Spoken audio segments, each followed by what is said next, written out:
Hey Ben, great to have you with us today. We're going to talk about your story, which is an incredible story, and you're just a good friend. We have been friends and ministry partners together for a long time, and I want people to know that, how much I respect you and Leah and how Jesus has used you. Let's start at the beginning. Where were you raised? Where did you grow up? And how did you and Jesus connect? Well, I was born and raised in Romania, and grew up in a village in the northern part of Romania, about 10 kilometers from the Ukrainian border, during communist time, way deep in the 60s and 70s and so on. And well, I grew up in a Christian family, a Pentecostal family. During my teen years, I wasn't necessarily living out my faith. And were you rebellious? Absolutely. Okay. Absolutely. Let's just get it out there. Yeah. Definitely years of searching and rebelling against God. Of course, that's always at the foundation of it all. But also rebelling against maybe some of the traditions and some of the personal challenges that we faced, me as a person and we as a family. I come from a family of 9 children. My mother and father raised us in that village, but my father died of tuberculosis at the age of 39 and left behind his wife, my mother, 36-year-old, to raise 9 kids on her own. And so, where are you in the lineup? I'm number 4 in the line of children, and the youngest one was actually 27 days old when our father died.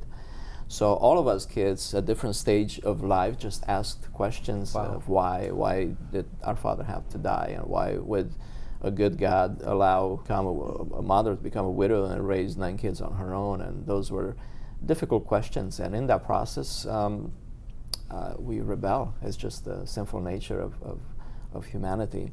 So this is in 1988. I was married by then. My wife Leah and I had a baby. And long story is that because of the communist system and oppression and religious persecution and lack of opportunity, all of those difficult, challenging issues that we faced as Christians in Romania during that time in the 80s, we decided that I will try to escape Romania, communist Romania, and didn't work out very well. I ended up being... So you were captured? I was captured and arrested and put in prison. Now let me catch up here. All right. So you were about how old at that point? I was 20 years old. 20 years old, married.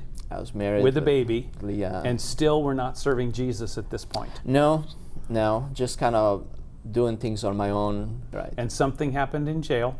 What happened? I surrendered.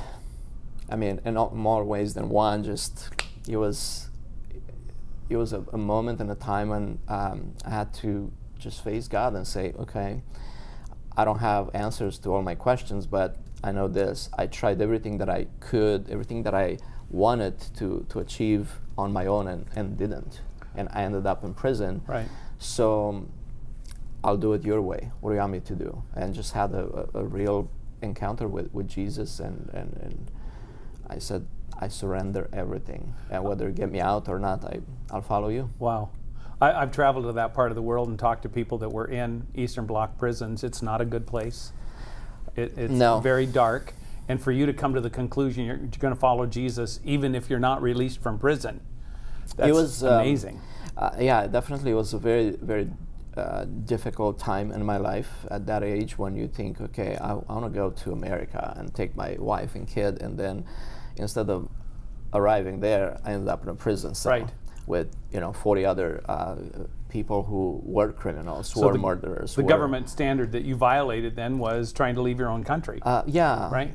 So according to them, is anybody that wanted to leave the country was a traitor or A criminal, yeah. a criminal. So you're leaving alone? Was your plan to leave alone and then try and get Leah and the baby out? Absolutely. So Okay. the plan was for me to escape through Yugoslavia, what used to be Yugoslavia at that time, Right. and then within 6 months or so, Red Cross would allow to bring the family back together, wife and baby, and that was the hope. During the time of prison, once I made the decision to just become a true follower of Christ, I gained such courage to just talk to people. So everybody that would enter the prison cell, first question I was like, "Hey, do you know Jesus?" And I never said that before. I was embarrassed. Very before. bold now. Very bold. And within a few weeks, 7 people gave their life to Christ In prison. in that cell. So How many people did you have in one cell? 39, 40 at any given time. Yeah. I got to find out how big it was. It wasn't very big. There were, bunk beds, and it was a rough time. Wow. There was gangs and violence and all kinds of, probably one of the deepest levels of humanity in terms of depravity and evil Right. and ugliness Right. that I witnessed. And yet in the middle of all that, that's when I became a true follower of Christ and started evangelizing and telling people about Jesus. And it was amazing to see that. With time, I went through a certain process, and because it was my first crime ever, according to them, they allowed me a few months later to be released. While I was there, my wife visited me once, and she was shocked. According to Leah, my wife, the way I looked in the prison uniform, and I had lost a lot of pounds. I was under 100 pounds at that time. So Wow. yeah, it was a pretty rough time. So when she saw me the first time in prison during the first visitation, she was pretty shocked. Wow. So with time, they allowed me to go home. Obviously, you told her what had happened between you and Jesus while you were in prison. I wasn't able to tell her. Aha. Yeah. She only saw you. She saw me. We had a very brief conversation. She brought me some food and whatever they allowed her to bring in, and then she went home in a different city. For the first 30 days of imprisonment, she actually didn't receive any notice whether I was alive or dead. So it was a turbulent time in our life, in our relationship. Wow. Yeah. So eventually you left the country, legally or illegally? So it depends on who you ask that question. Well, I'm asking you, Ben. So in my opinion, I left the country legally. In the opinion of the communist Romanian government, it was illegal. So another escape. Yeah, so the following year, 1989, with a different group of people, we planned an escape through Hungary this time. After a very long journey alongside of a river, so 3 of us started the journey. By morning, we made it to within eyesight of the border with Hungary. And one of the guys that was with me went to check out to see if any patrols, any military guards were in the area. And while he was checking things out, we saw military guys coming, the soldiers coming towards us. So needless to say, they went after him. We ran. I started running because I told the guy that was with me, I said, I can't get arrested again. If I get captured, I'm facing 15 years of prison. Right. And I just can't do that. It's worth the risk. I'd rather be dead than doing that. So I started running through a field of a corn field and then a sunflower field. So those 2 fields were really between me and the freedom that I was hoping for in Hungary. And so they started shooting. They released the dogs. They captured one. So they chased him, but they knew you were running. Yeah, well, they started chasing after me and the second guy. Third guy is captured. I'm running. The second guy is running after me, and we're running towards Hungary. And Right. they started shooting and alerting everybody. So dogs are released, and all of that's happening. And of course, in the process, they're shooting towards Hungary. So the Hungarian No. patrol are not very happy with that. No. So we run, and it's in the midst of that. There's that moment when, and I remember just running through the field of sunflower and corn. I remember from a movie that if you run in zigzag, you have less chances of being shot. Right. So I did that, and I ran fast, and I hate running. I just don't run. My wife runs marathons and stuff, but I don't. But I ran, and by the grace of God, I don't even know how we survived, but we survived. We made it over, and when I crossed that border, about 6 feet wide, freshly plowed, 2 steps, Right. and I'm stepping into actual freedom in a different country for the first time, and something that I was willing to give my life for that freedom. Took a bus, went to Budapest, and lived on the streets for several weeks. All right, let's fast forward. You are currently a church planter. You're a nurse. You teach nursing at Northwest University. You hold 2 or 3 master's degrees. You learned English in the context of all of that. You're planting churches internationally. You're getting ready to launch your second church in downtown Seattle. There's a big gap between where you left this story and the Ben that I know right now. Catch us up. Yeah. Well, it's over 2 decades of time. Yes. So there's a lot of catching up to do there. But the summary of it all is that while I lived as homeless in Budapest, we found a way to escape Hungary illegally via a train. I was a train mechanic in Romania, so I knew a little bit about trains. So I escaped into Austria, hiding in the attic of a train car behind the water tank. And within a number of months, my wife was able to join me. So Leah and our baby, our son Flavius, was able to join us because in December of 1989, a revolution happened in Romania, and they gave passports. Right. So we were there for almost another year. So we learned German. So I spoke German in Austria. It was pretty fun time. And in November of 1990, we moved to the United States. And because of our sponsor was in this area, we came to Seattle. Were you classified as refugee when you moved to the United States? We were political refugees. Yeah. So you have a deep heart, emotional heart towards the refugees that you hear about on the news. I would imagine you pray with intensity about that. Absolutely. There's no way to understand what a refugee feels like, goes through things, experiences, unless you're one. When you're displaced or when you have to flee your own country, your own people, because your own government is oppressing you, is persecuting you, there's that sense of betrayal by your own government or people that are supposed to care for you, love you, and protect you. Right. And then you end up in foreign lands, and often you may not be well received. So there's that no man's land feeling of just being without a place, without a home. Right.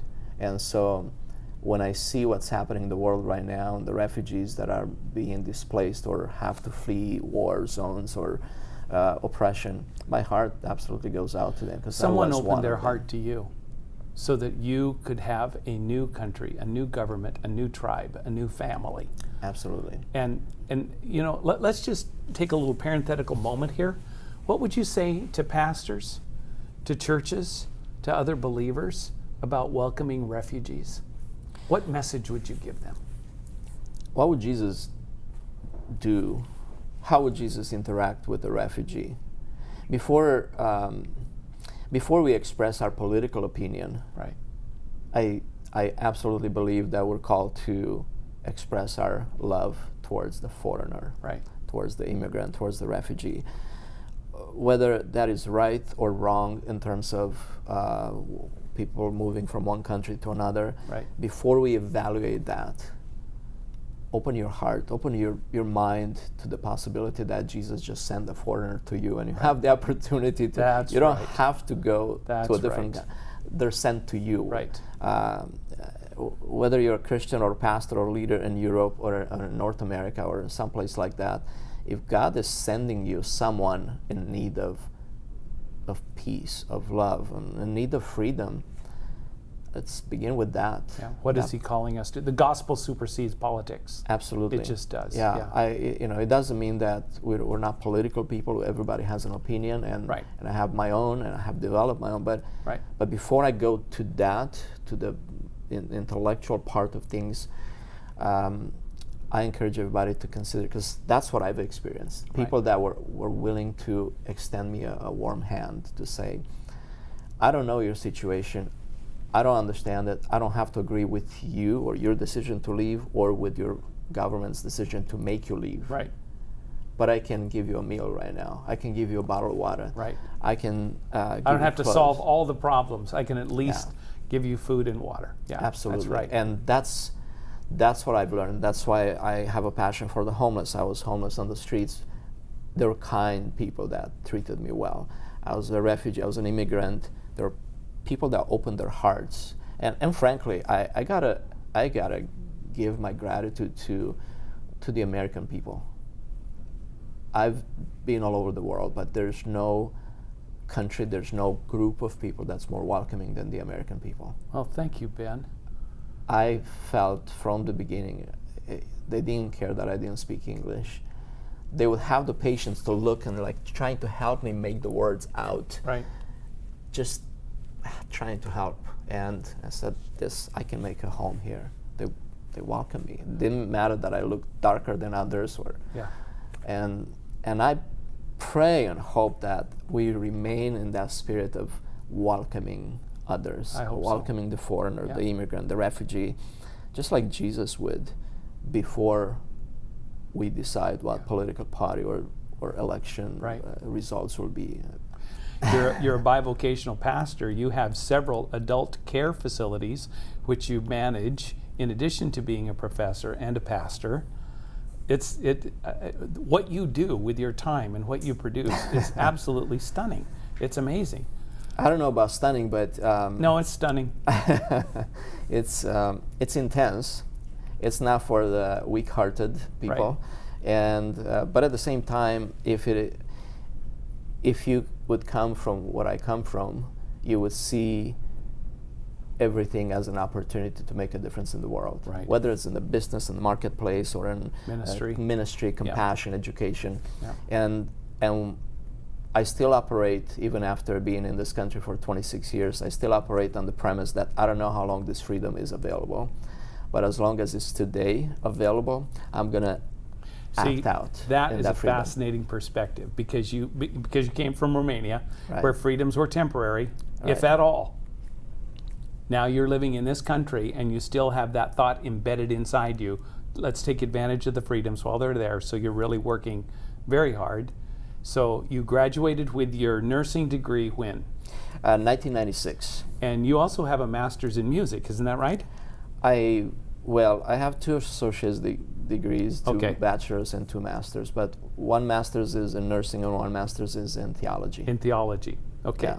So And I'm pursuing a doctoral in theology right now. why am I not surprised by that? So I just want to know more. yeah, at some point you got the idea, the call to plant a church. Let's talk about that. Yeah. So in 2011, we took some time away from any ministry for about 6 months, and then my wife and I went to Europe for a little bit of time to just kind of be away from our everyday life and just seek the Lord. And we thought that we're gonna just downsize our business, and now that our kids are grown, maybe we can get to travel more and live abroad and just kind of play golf and just relax and enjoy our life. And Jesus said, no, there's still a lot of people who need to hear the gospel. There are a lot of people who need counseling, and there's a lot of people that need to hear the voice that He gave us about freedom, about the power of the transformation of the gospel. So we felt that God was calling us to plant a church that would be more intercultural in nature, that would be bivocational, staffed, and so on. So we prayed about it, and I said, well, if this is what you want us to do, we don't necessarily like it because we want to have a little bit of freedom, but sure, we'll do it. But we still had to continue on with our business and with other responsibilities that we had at this time. Right. You and Leah managed the business together. You're still a professor. So you launched the church when? We launched the church in 2012 as a branch of a larger church in the area here. And then a year later, which was 2013, so 3 years ago, we launched Elevation Church as a network affiliated church to have kind of our own identity and our own vision implemented. And that has been a wonderful adventure for you. It's been an interesting 3 years, for sure. It's been amazing, and it's been challenging and exhausting and exhilarating, and all of the above. Well, I want to drill down a little bit on what you said earlier about your choice to be a bivocational pastor. We have about 1 out of 10 of our active pastors in our network are bivocational, about 1 out of 10. And we actually team up a little bit together, you and I, in a bivocational focus. What would you say to someone that feels like, I can't do ministry if I'm not full-time? I realize that God calls people to work full-time in ministry and also bivocational, and Paul floated back and forth between both worlds. What would you say to someone who's wrestling with that? I would encourage people to keep their mind open to possibility and not see that as a letdown, not see that as a being forced into that choice. Do you feel like less of a pastor because you're bivocational? Are you not a real pastor? Well, I am a real pastor. I'm actually more of a pastor because I can do more than one thing at a time. Okay. And it's a choice that I make. Do you feel like being bivocational keeps you in touch with the culture at a deeper level? Well, that's part of why I choose to be a bivocational pastor. Is one thing to pastor the people and be with them, and I value and respect all that just do that full time, and it's great. Right. But at the same time, historically speaking, also globally speaking, this is more of an American concept. It's great that pastors choose the univocational and be there and be paid and so on. But most people in the world, in Africa and Asia and Latin America, are people like me who have a job or a business and pastor at the same time. So from your perspective in your travel around the world, most pastors are what we would call bivocational. That's the norm. The norm is taking care of your family through a job that may be paying, and as a means to engage the culture, the community, the marketplace, and pastor the people on both sides, marketplace and the church spiritually. That's what I see everywhere in the world. Wherever I go, that's the norm. That's what's happening. The luxury of having a univocational, just a pastoral ministry, is more of an American thing. It's a Western thing. Okay, your church plant in Kirkland is only 2 years old, 3 years old? 3 years old. 3 years old, and now you're getting ready to plant here. Yes. Well, I've been driving through South Seattle, Rainier Valley, for a number of years, and I've noticed that there's a lot of foreigners, a lot of international people there. Right. Not a lot of white people, but I feel like this is a community where I fit in really well, and I would connect with, and I kept praying for that area, and then the more I read about it, the more I realized, like, this is one of the most diverse zip code in the country, 98118, Rainier Valley, and God was speaking to me that we should plant a church sometime there. And so I shared that vision with a friend of mine who was part of our Masters of Theology here at Northwestern University. His name is James Kroon. Right. And I said, James, here's what the Lord placed on my heart. We should plant a campus of Elevation in that area and just elevate Jesus to the most diverse zip code in the country. Right. And he said, well, interesting, because that's my community. That's where I come from. That's where I grew up. Wow. He's of African-American descent, and he understands that community. So we've been working on this for a couple of years now. He's part of our Elevation Church staff. And we're getting ready to launch Elevation Church in September of 2016. So it'll be goodness. Elevation 98118, South Seattle. That's what we're trying to do. And in the meantime, we're also working currently with Paula Rose to plant a campus in downtown Seattle. But Ben, you're not big enough to plant another church. You're not old enough to plant another church. Do you hear those kind of comments? All the time. Yeah. All the time. A lot of people are asking me, what's the urgency? Why don't you wait until your Kirkland campus is 1,000 people, where maybe we have 150 people that call Elevation their home, 70, 80 people come in attendance on a Sunday, but the reach, the impact, the influence that we have as a church is in the thousands everywhere. And my answer to anybody that's saying, hey, take your time, you have enough time, why are you in a rush? I tell them two things. Every minute that goes by, somebody could die and go to hell if I don't tell them about Jesus. And then the other side of it is, I don't know how long this freedom is available. As long as I'm allowed to speak about Jesus, as long as I'm allowed to elevate Jesus through the work that I do, through the words that I speak, through the actions that I take, I will do that. As long as it's day, as long as it's today, we should do that. I don't know what tomorrow brings, but today I'm going to tell people about Jesus. I'm going to plant more churches, make more disciples, and it's up to God what He's going to do beyond that. You've always sensed a level of urgency in your life, from Romania through Austria, Hungary, your immigration into the United States, your business, your education. There's always been this sense of urgency. I'm going to ask you another question that I think somebody might be thinking as they listen to you talk today. Ben, are you a workaholic? Are you driven? Now, it's my guess that you're doing everything really out of obedience to Jesus. But how do you maintain a balance? How do you have margin in your life with everything that you have going? How do you maintain that? I don't know. Do you? Do you have margin in your life? I believe I do. We had a wonderful dinner last night with my wife and our son and his new wife and our daughter. We at 4 o'clock we're going biking. My wife and I we're taking time to be with each other all the time. Yesterday, actually, I made the comment that we spend more time together than ever before. My wife and I. We love being together. We love to do what we do together. Sure. And maybe that's part of why that whole balance. I don't know if there's a balance. If somebody says that they've achieved the perfect balance between ministry and life and family, I don't know what that perfect balance is. Right. Every individual has a unique calling, and I think we need to respond to that calling. And this is the season when we're, in a way, in the prime of our lives of impacting the world, making a difference. I'm not driven. I don't have to do any of these things. I could be playing golf every day of the week because I really need the practice. Or I could pick, a hobby that's time-consuming and financial consuming. So it's not a bad way of spending my life. Am I a workaholic? A little bit.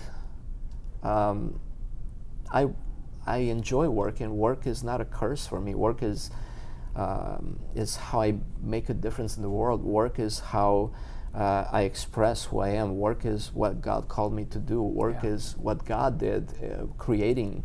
And that's part of the whole bivocational thing. I do believe that we as Christians, as followers of Christ, we're the most and the best equipped to be creative people.